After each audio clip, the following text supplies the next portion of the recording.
Good morning, guys. All right, so we're going to be starting on chapter 20, Medical Microbiology, page 714. As always, it is your responsibility to read the whole entire chapter. I'm only going to hit on the parts that are going to help with studying and help answering some of your homework questions. So make sure that you do read this chapter entirely, as well as all the tables, the figures, the case studies, and the medical terminology review. Okay, so Introduction to Microbiology, page 714.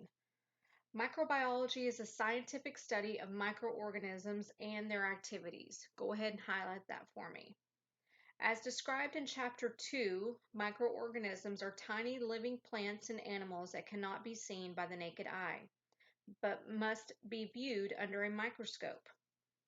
Anton van Leeuwenhoek designed a magnifying glass strong enough for viewing microorganisms. He was the first individual to observe and describe protozoal and bacterial. Leeuwenhoek's magnifying glass was the precursor of modern microscopes used today to study microorganisms.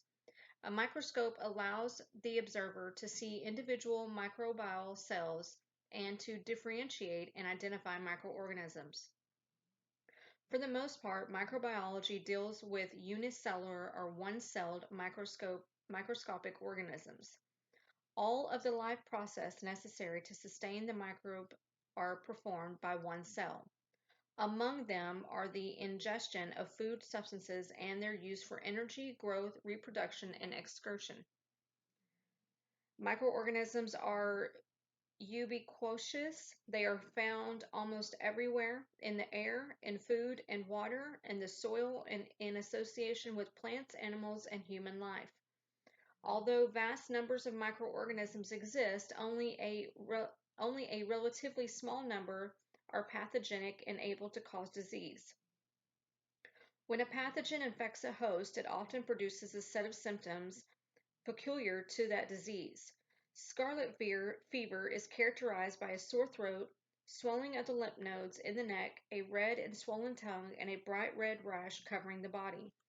These symptoms aid the provider in diagnosing the disease. The medical assistant must be alert to all the symptoms that the patient describes and must relay this information to the provider through careful and conscientious documentation of these symptoms in the patient's medical record. If the provider is not able to diagnose the disease from the patient's clinical signs and symptoms, a laboratory test analysis must be used to help the provider identify the pathogen. Identification of the pathogen leads to the proper treatment of the disease. Laboratory analysis used to identify a pathogen include the following: biochemical test, DNA testing, also known as PCR testing, and microbial culture. That needs to be highlighted. Let's go on over to normal flora on page 715. Every individual has a normal flora, which consists of harmless microorganisms that normally reside in many parts of the body but do not cause disease. Go ahead and highlight that for me. The surface of the skin, the mucous membranes of the gastrointestinal tract, and parts of the respiratory and genital tracts all have abundant normal flora. Some microorganisms that make up the normal flora are beneficial to the body, such as those that inhabit the intestinal tract that feed on other potential harmful microscopic organisms. Other examples of microorganisms found in the intestinal tract that synthesize vitamin K, an essential vitamin needed for the body for proper blood clotting. In rare instances, if the opportunity arises, for example, lowered body resistance, certain microorganisms of the normal flora can become pathogenic and cause disease. Now let's look at infection. Invasion of the body by pathogenic microorganisms is known as an infection. Go ahead and highlight that for me. Under conditions favorable to pathogens, they grow and multiply, resulting in an infectious disease, also known as communicable disease, that produces harmful effects on the host.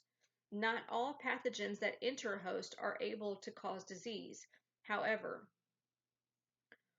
when a pathogen enters the body, it attempts to invade the tissues so that it can grow and multiply. The body tries to stop the invasion with a second line of natural defense mechanisms, which includes inflammation, phagocytosis by white blood cells, and production of antibodies. Please go ahead and highlight that sentence. These defense mechanisms work to destroy the pathogens and remove it from the body. If the body is successful, the pathogens are destroyed, and the individual experiences no adverse effects. If the pathogen is able to overcome the body's natural defense mechanisms, an infectious disease results. Many infectious diseases are contagious, meaning that the pathogens that cause the disease can be spread from one person to another directly or indirectly. Please go ahead and highlight that. Frequently, droplet infection is the mode of transmission of a contagious disease. Droplet infection refers to an infection that is indirectly transmitted by tiny contaminated droplets of moisture expelled from the upper respiratory tract of an infected individual. Please go ahead and highlight that. When an individual exhales, as during breathing, talking, coughing, or sneezing, he or she emits a fine spray of moisture droplets from the upper respiratory tract. Please go ahead and highlight that. If the individual has a contagious disease that is transmitted by droplet infection, the pathogens are carried into the air by these tiny moisture droplets. Another individual may inhale these contaminated droplets and become infected with the disease. To help prevent the spread of droplet infections, contagious individuals should cover their mouths and noses while coughing or sneezing. See Figure 2.1 for example of other means of pathogen transmissions. So now let's go into the stages of an infectious disease. Number 1, the infection is the invasion of and multiplication of pathogenic microorganisms in the body. Highlight that. Number 2, the incubation period is the interval of time between the invasion of the pathogenic microorganisms and the appearance of the first symptoms of disease. Highlight that sentence. Depending on the type of the disease, the incubation period may range from a few days to several months.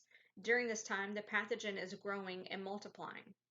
Number 3, the prodromal period is a short period in which the first symptoms that indicate an approaching disease occurs. Highlight that.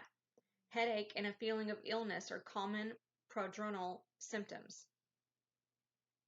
Number 4, the acute period is when the disease is at its peak and symptoms are fully developed. Highlight that sentence.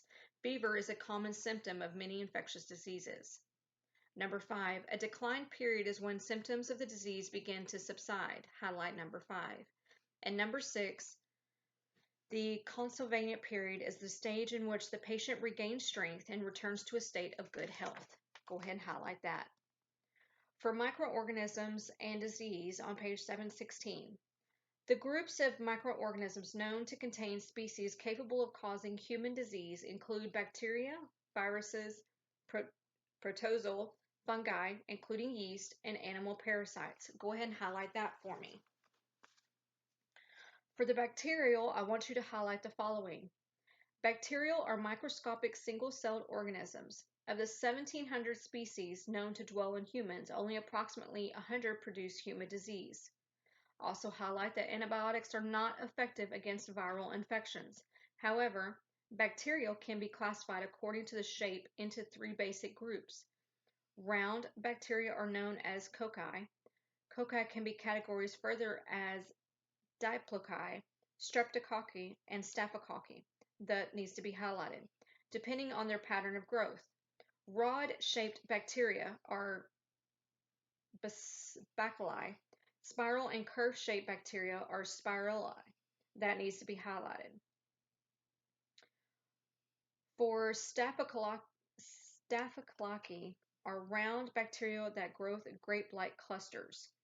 In the next paragraph, Staphylococcus aureus is commonly associated with pathogenic conditions such as boils, carbuncles, pimples, impetigo, abscesses, staphylococcus, food poisoning, and wound infections.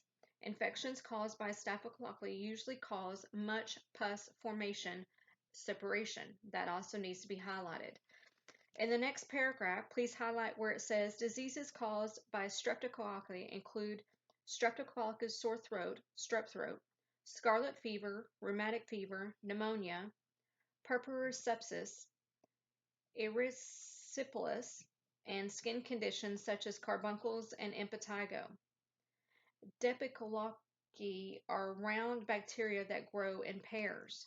That needs to be highlighted as well.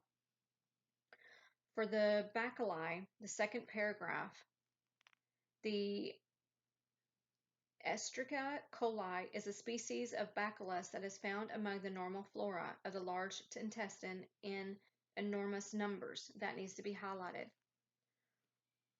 On page 717, for the spirilla, spirilla are spiral or curve-shaped bacteria. Trichoponia pallidum, a spirochete, is the causative agent of syphilis. Sorry guys, some of these words are outrageous, so I'm going to do the best that I can. All right, let's go on over to page 718. For viruses, I need you to highlight that infectious diseases caused by virus include influenza, chickenpox, rubella, measles, rubella, mumps, poliomyelitis, smallpox, rabies, herpes simplex, herpes zoster, yellow fever, hepatitis, and most infectious diseases of the upper respiratory tract, including the common cold. Under the microscope, I need you guys to highlight that many kinds of microscopes are available, but the type used most often for office laboratory work is the compound microscope. For the support system, in this stage, on the second paragraph, I need you to highlight that other types of microscopes have a mechanical stage that allows movement of the side in a vertical or horizontal position by adjustment knobs. On page 719, under adjustment knobs, I need you to highlight where it says that the coarse adjustment is used first to obtain approximate focus quickly. The fine adjustment is then used to obtain the precise focusing necessary to produce a sharp, clear image. Under the objective lenses, I need you to highlight in the first paragraph where it says the short objective is known as the low power objective and has a magnification of 10 times. The higher power objective is known as the high dry objective because it does not require the use of immersion oil. It has a magnification of 40 times. The oil immersion objective has the highest power of magnification, which is 100 times. On page 720 under oil immersion, I need you to highlight the last sentence where it says procedures that require oil immersion include differential white blood cell counts and examination of gram-stained smears. I want you to also highlight number 7 under the care of the microscope. Please review procedure 12.1, and then we're going to turn to page 723. Under microbiologic specimen collection, I need you to highlight the following. In the second paragraph, I need you to highlight that the medical assistant is often responsible for collecting specimens from certain areas of the body, such as the throat, nose, and wounds. I want you to also highlight where it says such as cervix, vagina, urethra, and rectum. In the next paragraph, I need you to highlight that the medical assistant must be careful not to contaminate the specimen with extraneous microorganisms. These are undesirable microorganisms that can enter the specimen in various ways. They grow and multiply and possibly obscure and prevent identification of pathogens that might be present. If we go down to the next paragraph, I need you to highlight the following. The OSHA bloodborne pathogen standards presented in Chapter 2 should be carefully followed when collecting a microbiologic specimen. Specifically, the medical assistant must wear gloves when it is reasonably anticipated that hand contact might occur with blood or other potential infectious materials. Eating, drinking, smoking, and applying makeup are strictly forbidden when one is working with microorganisms because pathogens can be transmitted to the medical assistant through hand-to-mouth contact. Also highlight that in addition, labels for specimen containers should not be licked, and any break in the skin, such as a cut or scratch, must be covered with a bandage. For handling and transporting microbiologic specimens, in the second paragraph, I need you to highlight that specimens transported to an outside medical laboratory are often placed in a transport medium. The transport medium prevents drying of the specimen and preserves it in its original state until it reaches its destination. Please highlight on page 725 procedural step number 6, as well as the principle. Okay guys, now we're going to be going to page 726 for testing a microbiologic specimen in the POL. A microbiologic specimen may also be collected and tested in the provider's office laboratory, the POL, using CLIA-waived biochemical testing kits. The most common tests performed on a microbiologic specimens in the medical office include CLIA-waived strep test and CLIA-waived influenza test, which are described in detail as follows. Please start highlighting the following. For streptococcal pharyngitis or strep throat, highlight that the most common streptococcal condition is streptococcal pharyngitis or strep throat, which is a bacterial infection of the back of the throat and tonsils. Also highlight that strep throat occurs most frequently in children ages 5 to 15 years old. Now we're going to go to the symptoms of strep throat. The symptoms of strep throat include the following. Highlight severe and sudden sore throat. Highlight fever of 101 degrees or higher. Highlight red and swollen tonsils. Highlight white patches or streaks on the throat of the tonsils, or throat and tonsils. Highlight severe pain and difficulty upon swallowing. Highlight tender and swollen lymph nodes on the sides of the neck. Highlight tiny red spots on the back of the roof of the mouth, and highlight headache. If we go on the other side on page 726 above the CLIA-waived streptococcus testing, please highlight that a post-streptococcal complication is a morbid secondary condition that occurs as a result of less serious primary infection. Occasionally, a patient with strep throat primary infection develops rheumatic fever or acute glomerulonephritis. For CLIA-waived strep testing, highlight that in the medical office, a CLIA-waived rapid antigen detection test, RADT. Also highlight that RADTs are biochemical tests that detect group A streptococcus from a throat swab in a very short time. Most tests require only 4 to 10 minutes to process. Now we're going to go on to page 727. For influenza, sorry guys, this chapter can get you a little tongue twisted trying to read it. I want you to highlight influenza type A and influenza type B. Highlight on influenza type A, this type is most prevalent and is responsible for most annual influenza outbreaks. For influenza type B, I want you to highlight where it says less severe infection.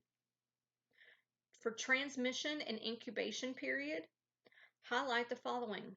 Influenza spreads easily from one person to another. It is transmitted primarily through droplet infection from the respiratory tract of an infected individual when they cough, sneeze, or talk.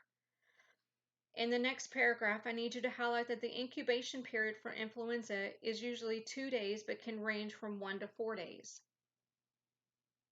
If we look under the symptoms, I do want you guys to highlight the following symptoms.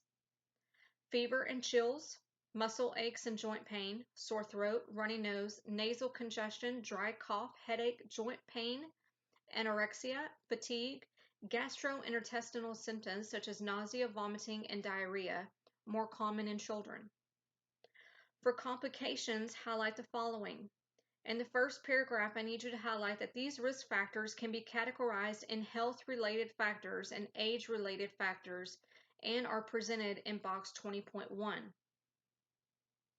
In the next paragraph, I want you to highlight that influenza complications range in severity and can include the following: viral pneumonia, a worsening of a chronic medical condition, and secondary bacterial infections such as a bacterial pneumonia, bronchitis, sinusitis, and otitis media.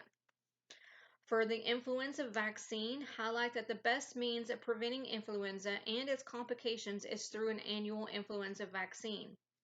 I want you to also highlight where it says, because of this, a new vaccine must be produced each year. If we go on over to page 728, I first want you to look at box 20.1. I want you to highlight under the health-related factors the chronic medical conditions and the age-related factors. Under box 20.1, I want you to highlight in that first paragraph where it says it takes approximately 2 weeks following vaccination for the antibodies to develop that provide protection against the virus strands included in the vaccine. Also highlight that even if the vaccine does not prevent the flu, however, it can reduce the severity of symptoms and decrease the risk of complications. For the infection control measures, I want you to highlight 1, 2, 3, 4, and 5. For the antiviral medications, you do need to highlight that all of that first paragraph.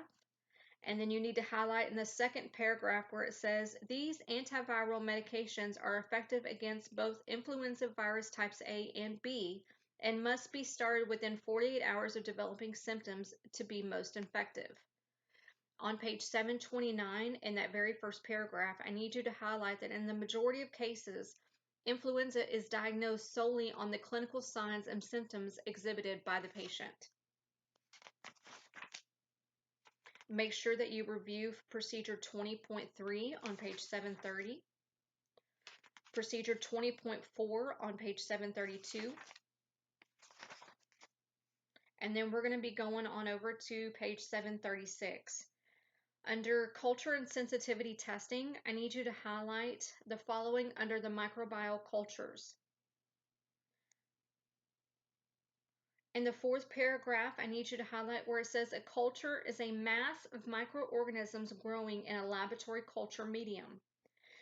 In the fifth paragraph, I need you to highlight where it says the culture is incubated for 24 to 48 hours in conditions that encourage the growth of the suspected pathogen.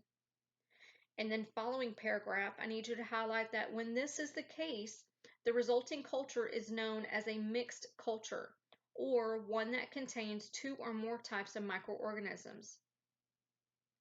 Under sensitivity testing, I need you to highlight where it says the provider may request not only that the laboratory identify the infecting pathogens, but also that a sensitivity test be performed on it to determine the best antibiotic to treat the condition. In the next paragraph, I need you to highlight where it says if the pathogen is susceptible or sensitive to an antibiotic, a clear zone without bacterial growth surrounds the disc. Again, make sure that you guys read the entire chapter. I also advise to review all of the figures as well as the procedures in this chapter and the case studies.